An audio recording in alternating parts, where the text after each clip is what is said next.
Former UFC champion Daniel Cormier shared his thoughts on Leon Edwards' decision to kick Ian Garry out of his gym. Leon Edwards and Ian Garry had a falling out because Edwards didn't want Garry to train in his gym. It seems like Edwards was worried about possible conflicts of interest since they compete in the same division. Also, Garry is known for not hesitating to face off against his own teammates, which raised concerns for Edwards. Here is what Daniel Cormier said about the situation. "I experienced it with Kane and then I saw it with Khabib and Islam. It never became an issue, but we were all day one partners. Where I agree with Leon Edwards is this: Ian Garry is a tremendous young talent.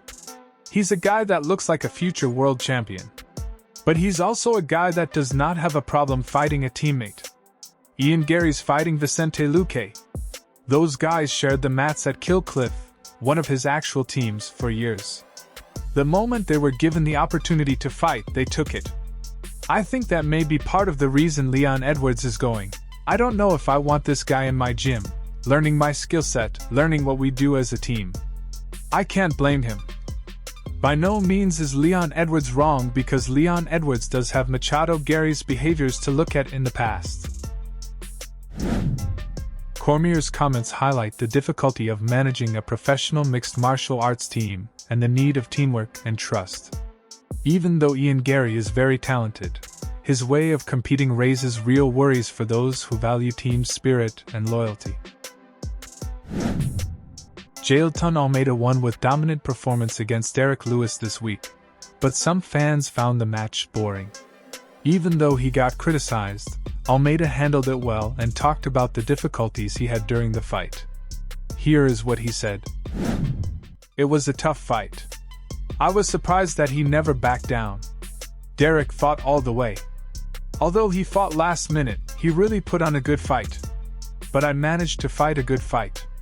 I was happy with my performance, even though I didn't knock him out. I'm ready for any fights. The strategy was to control him on grappling. But he's very strong, and his hand is twice as big as mine. My forearm is quite thin, and he was able to grab a hold of my forearm and really control the blows that I was trying to give out. I was surprised by my strength. Although Derrick Lewis was much heavier than me, I was able to throw him down and control. So I'm very happy with that." Looking at his future fights, Jailton Almeida is still a tough fighter in the UFC, always ready to take on any opponent. His fight with Derrick Lewis shows that he's determined to be a top contender in the heavyweight division. MMA coach Javier Mendez recently talked about a potential fight between his student, Islam Makhachev, and Conor McGregor. People are really interested in the idea, but Mendez wants us to think about how it could affect Makhachev's reputation in the long run. Here is what he said. "I see that as a fight that would be interesting for Islam because he gets to do what Khabib didn't finish, I guess you could say. He gets to come back and get on the same journey that Khabib did. It's a great payday for Islam. I think it's great if Islam wants it. If he doesn't, then maybe going to the welterweight title is more appealing to him, to create a legacy that he wants. Beating Conor is not going to create the kind of legacy that Islam wants. Going after the welterweight title, that's a legacy-type moment. With Conor, it's a money, and it's a hype thing. I don't know his thoughts on that. It's never been brought up. In terms of matchmaking, I don't know if you can say from a real sport, and this is not a real sport, this is entertainment first. If it was a real sport, then Conor wouldn't get the amount of opportunities he gets. While it's less likely to happen, the potential showdown between Islam Makhachev and Conor McGregor has the potential to become one of the biggest fights in MMA history.